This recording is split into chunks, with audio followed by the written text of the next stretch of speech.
Olá, Dev. Seja bem-vindo à aula número 18 do curso de Lógica de Programação. Hoje, nós iremos falar sobre alguns lados ou partes específicas de uma matriz. O que acontece? Existem lados que são chamados clássicos quando se trabalha com matrizes, e esses lados, muitas das vezes, são usados para pegar alguns valores ou conjunto de valores específicos de uma matriz. Qual é a importância de saber disso? Muitas vezes, quando nós trabalhamos com matrizes, vamos querer saber lados específicos, como, por exemplo, queremos saber apenas os valores da diagonal principal, valores apenas da diagonal secundária, valores que estão acima da diagonal principal, valores que estão acima da diagonal secundária e assim sucessivamente. Essas consultas são necessárias tendo em conta os exercícios que você pode ter, ou mesmo se você estiver a usar o contexto da realidade, poderá em algum momento precisar. Fique muito atento, que são padrões de códigos que nós iremos fornecer aqui, que poderá ser usado de acordo ao seu contexto. Essas estruturas você precisa de estudar, você precisa de decorá-las, exercitá-las e só depois decorá-las. Por quê? Porque elas não mudam de acordo com a matriz. Ou seja, elas podem alterar a quantidade de linhas e de colunas que tiverem, mas a estrutura do código em si não muda. Então você poderá pegar essa estrutura e ajustá-la de acordo ao exercício que você tiver à frente. Sem mais delongas, vamos para o código. Quando quisermos apresentar todos os valores de uma matriz, nós usamos o algoritmo que nós temos aí na tela. Neste caso, nós usamos apenas os dois ciclos par e apresentamos todos os valores. Acredito que essa estrutura não é nova para ti, pois ela já foi vista na aula passada.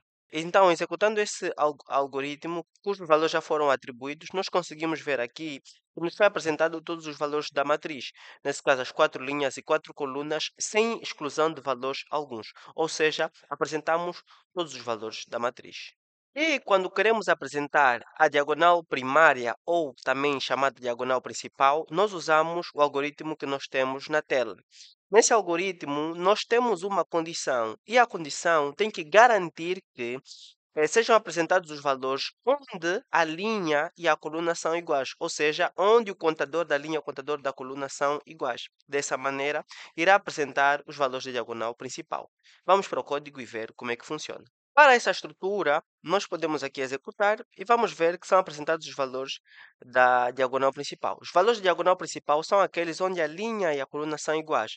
Então, nós temos o número 11, o número 22, o número 33 e o número 44. Portanto, esses são os valores da diagonal principal. E se quisermos apresentar todos os valores, exceto os da diagonal principal ou da diagonal primária. O que nós fazemos é, na verdade, apresentar todos os valores, né, onde a linha e a coluna não sejam iguais. Por exemplo, nós temos aí I, se o I for diferente de J, vamos apresentar a nossa matriz. Ou seja, se a linha e a coluna forem diferentes, se o valor da linha e o valor da coluna forem diferentes, estamos a apresentar todos os valores, exceto o da diagonal principal e da diagonal primária.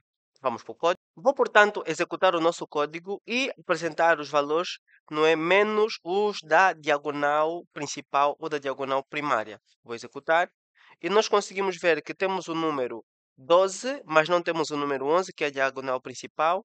Temos o número 21, não temos o 22, que é a diagonal principal. Não vemos o 33 também, que é a diagonal principal. E também não vemos o 44, que é a diagonal principal. Portanto, a partir desse algoritmo, nós conseguimos ver todos, exceto o diagonal principal. E podemos manter o mesmo exemplo, né? Executando, claro, os algoritmos que iremos apresentar logo à frente. Então, no caso de você estiver a precisar ou de querer testar cada um deles, você pode colocar um pause, passar aquele código para o teu Portugal e assim executar eh, algoritmo por algoritmo, tendo em conta a tua curiosidade, a tua necessidade. Claro, nós sempre recomendamos que você pratique. Não se aprende programação sem prática. Não se aprende código sem prática. Então é necessário que você pratique o máximo que puder, exercites o máximo que puderes, porque é só desse jeito, esse é o único jeito que você poderá aprender programação. E se nós quisermos todos os valores que estão acima da diagonal primária, os valores que estão acima da diagonal primária, entendemos que os valores da diagonal primária são esses valores que estão aqui. Os valores acima da diagonal primária são os valores que estão na parte de cima, ou seja, são os valores onde a posição da linha ou a posição do i é menor do que a do j. Nesse caso, os valores em que o i são menores do que o j, não é? São os valores acima da diagonal principal, da diagonal primária. Portanto, é usando esse algoritmo que nós conseguimos achar esses valores. E se nós quisermos apresentar os valores acima da diagonal principal e incluirmos os valores da diagonal principal, para isso, nós vamos trazer os valores onde o i são menor ou igual a j. Nesse caso, o i menor que j são esses valores que estão aqui. O i igual a j são esses valores que estão aqui. Então, o i menor ou igual a j são todos esses valores, ou seja, os valores da diagonal principal e os valores que estão acima da diagonal principal. Se nós quisermos os valores que estão abaixo da diagonal principal, temos que pegar os valores onde o i são maior do que j, ou seja, os valores onde o i são maior do que j vão nos apresentar os valores que estão abaixo da diagonal principal.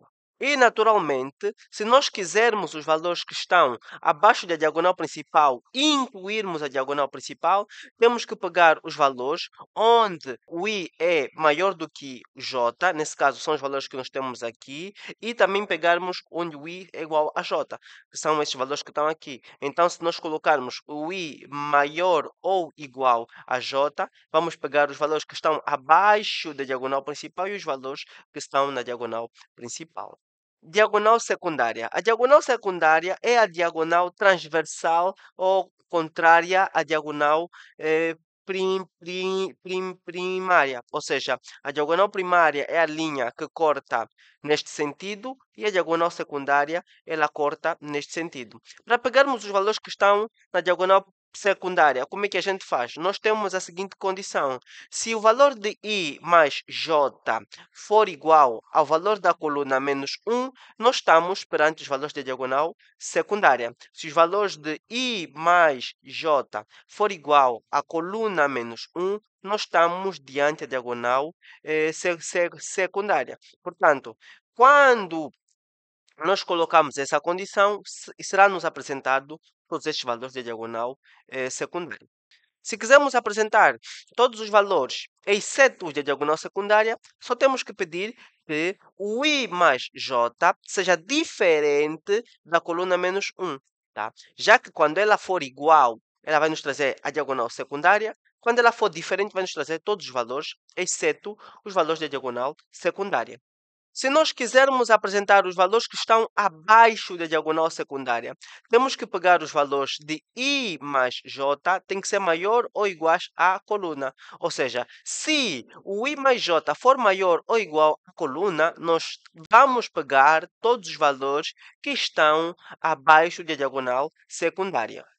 E se nós quisermos pegar os valores que estão abaixo da diagonal secundária e incluímos os valores da diagonal secundária. Para isso, nós temos que criar a condição que diz se o i mais o j, ou se o valor da linha mais o valor da coluna for maior ou igual à coluna menos 1, aí nos será apresentado os valores que estão abaixo e incluirmos os valores da diagonal secundária. Portanto, nós temos aqui os valores da diagonal secundária e os valores, nesse caso, abaixo da diagonal secundária. Se nós quisermos pegar os valores acima da diagonal secundária, nós temos a condição se o i mais o j for menor ou igual à coluna menos 2, então nos será apresentado os valores que estão acima da diagonal secundária. Nos será apresentado os valores que estão acima da diagonal secundária. E se quisermos incluir os valores da diagonal secundária aos valores que estão acima da diagonal secundária, nós vamos usar a condição se o i mais o j for menor ou igual à coluna menos 1. Ou seja, essa condição aqui vai nos permitir apresentar os valores que estão acima da diagonal secundária e incluirmos os valores da diagonal secundária. Portanto, cada um desses algoritmos tem uso próprio e elas podem ser usadas independentemente do tamanho da matriz, ou seja, nós podemos usá-la seja em matriz quadrada como em matriz não quadrada. Então, você poderá usá-la de acordo com a necessidade que você tiver e de acordo ao exercício que você tiver. Essas estruturas, elas não mudam, tá? Elas não mudam. Elas podem ser escritas de outros modos, mas elas podem ser usadas na estrutura que estão apresentadas. Então, tenha a liberdade, sinta-se livre de usar esses algoritmos, né? Decorá-los, né? Para usar, tendo em conta a necessidade. Não esqueça de colocar o like nesse vídeo, nessa aula. Espero que você tenha gostado e desejamos boa continuação e esperamos encontrar você na próxima aula. Até já!